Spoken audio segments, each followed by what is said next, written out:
आई है तो शादी कल सुहागी रात, आई है तो शादी कल सुहागी रात, मजा मार भी अपन सैया के साथ, जब जई भी तू ओकर रहनियो तोहर मूड कर तो क्लियर ले तो खोली के अंदर बियर, तोहर मूड कर तो क्लियर ले तो खोली के अंदर बियर, तोहर मूड कर तो क्लियर ले तो खोली के अंदर बियर, तोहर मूड कर तो क्लियर, तोहर मूड कर तो क्लियर ले तो खोली के अंदर बियर।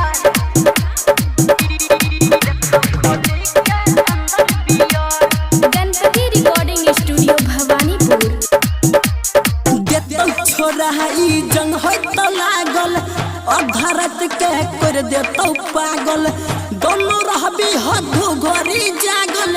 छन छन करतो पाँव के पायल, देतो छोरा ई जंग हो तो लागल अधरत के कर देतो पागल, दोनों रहबी हदू घरी जागल, छन छन करतो पाँव के पायल, माही माही चिल भितुरा तोदा नहीं छोड़तौ कुनु कसर, किने रहतौ देसी बियर,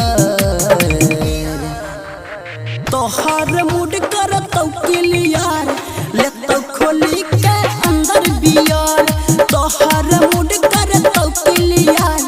लेतौ खोली के अंदर बियर, तोहर मूड करतौ क्लियर लेतौ खोली के अंदर बियर,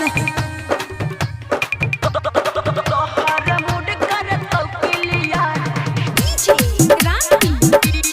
तोहर मूड करतौ क्लियर लेतौ खोली के अंदर बियर।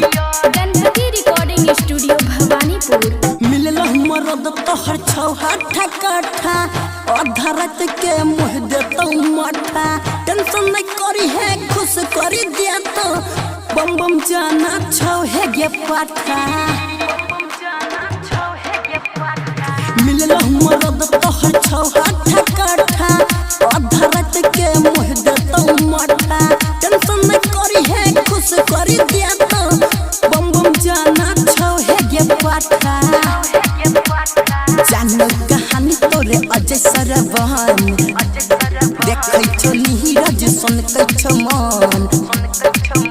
अब सैया करतौ तोरा क्लियर।